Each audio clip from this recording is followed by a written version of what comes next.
And finally he rummages around in the closet and out roll the two boys, and they unroll the carpet, and he says, "Aha, so who are you?" And they say, "Well, we've been told that you're our father, and we've come to get our weapons that we need to kill the monsters." And he says, "You're no sons of mine." And he puts them through these horrible, grueling tests. He tries to poison them. He puts them in a sweat lodge and tries to sweat them to death.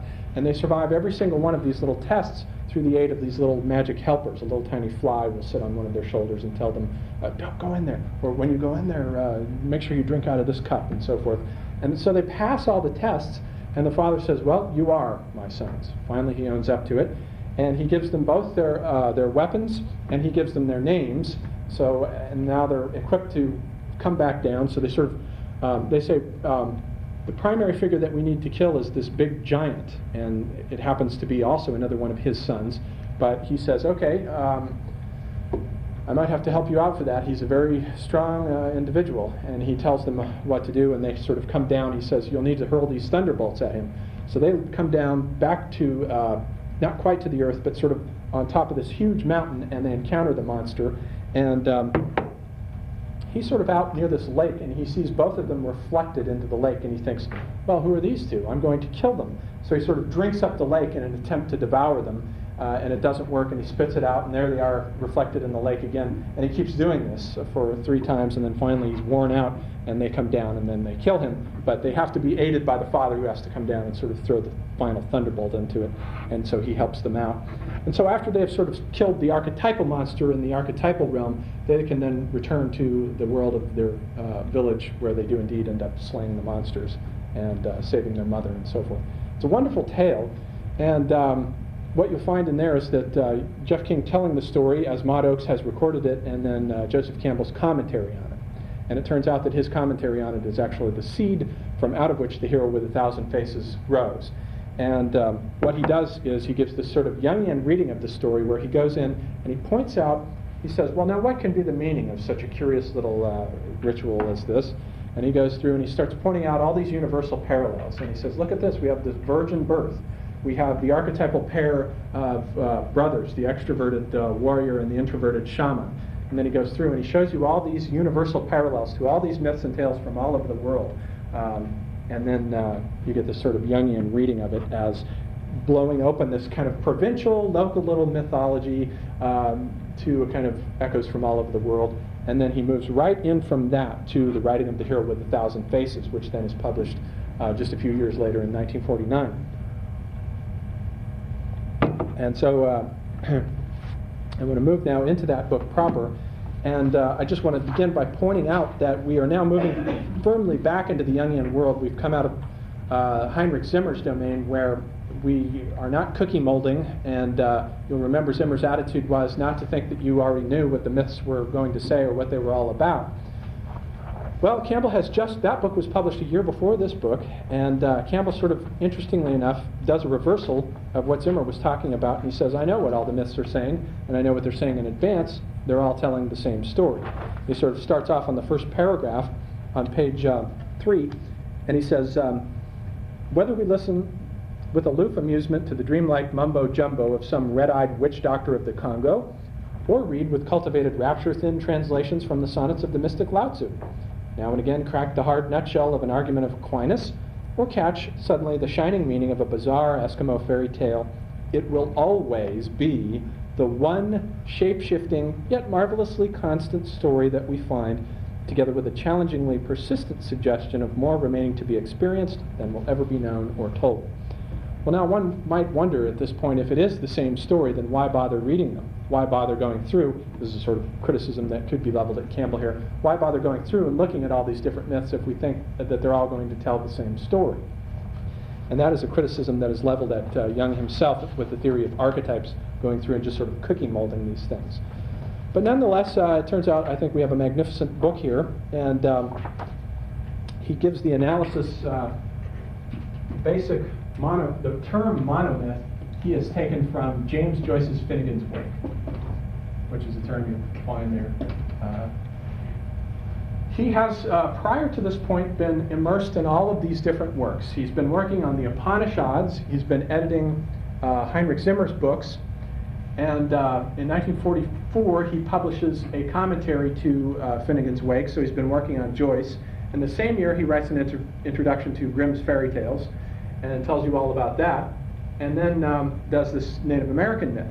And sort of from out of immersing himself in all these different culture worlds, he began to see this one single pattern. They seem to be telling the same story again and again.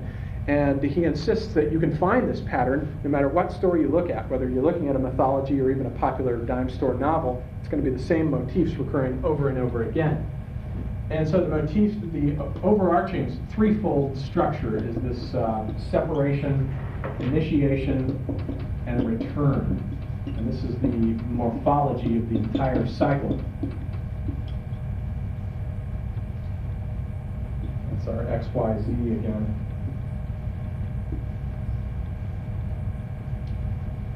When you think about this, it does indeed turn out to be really a kind of universal pattern. We're born, we're separated from eternity, or so it would appear.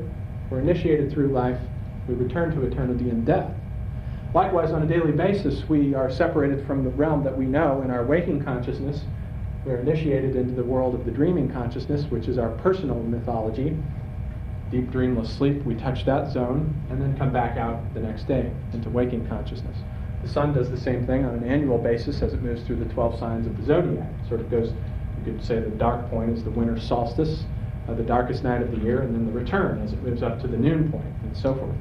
So it does turn out to be a kind of general pattern. And one of the writers that, with respect to that solar aspect, one of the writers that Campbell picks up this paradigm from, Leo Frobenius, had discussed the ninth sea journey of the hero. And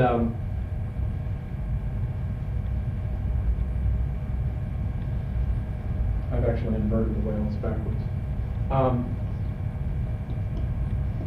The sun as the hero, you find in myths all over the world. Hercules is one of them, he's a solar hero.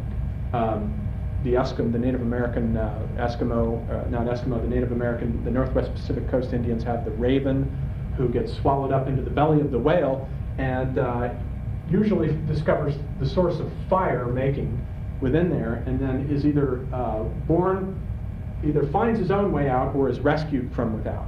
And Jonah is swallowed up into the belly of the whale because he refuses to go and do what God wants him to, which is be a prophet.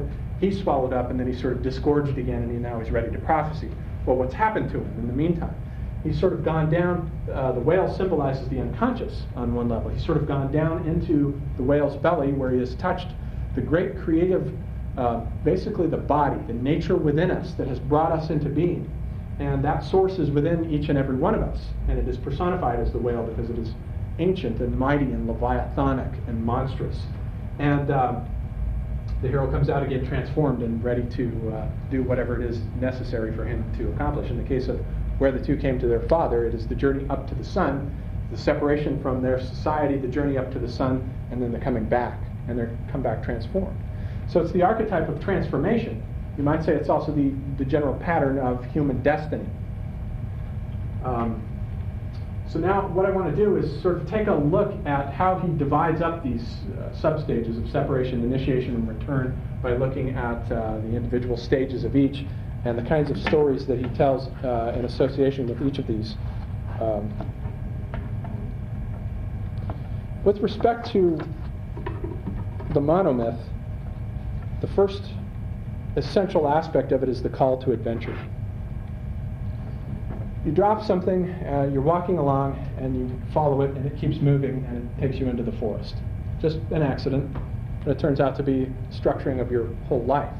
The story that he tells is an example of this sort of call to adventure is The Frog Prince, where the girl is out as the story opens up, and she's sort of playing with this golden ball, just sort of bouncing it up and down. She's right at the edge of the forest, and she's right next to a well. And she drops the ball, and the ball goes into the well. And then she's sad now. She's depressed because she can't get it out. That's depression. Her soul, the ball, has been swallowed up into the belly of the whale. That's the beginning of her call to adventure. And up springs the frog, and he says, well, hello, what's wrong with you? And she says, well, I've dropped my ball into your well there. And he says, well, I'll get it out for you. And she says, well, what do you want? And he says, well, what can you give me?